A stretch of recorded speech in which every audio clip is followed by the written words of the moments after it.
పండితులు నాయందు చిత్తము గలవారై నాయందే తమ ప్రాణములుంచి నా మహిమానుభావమెరింగి ఒకరికొకరు ఉపదేశములు గావించుకొనుచు బ్రహ్మానందముననుభవించుచున్నారు. అహమాత్మా గుడాకేశ సర్వభూతశయస్థితః అహమాదిశ్చ మధ్యం చ భూతానామంత ఏవ చ.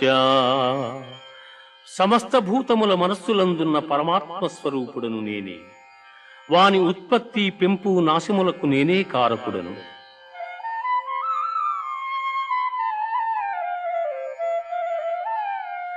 వేదానాం సామవేదోస్మి దేవానామస్మి వాసవః ఇంద్రియాణాం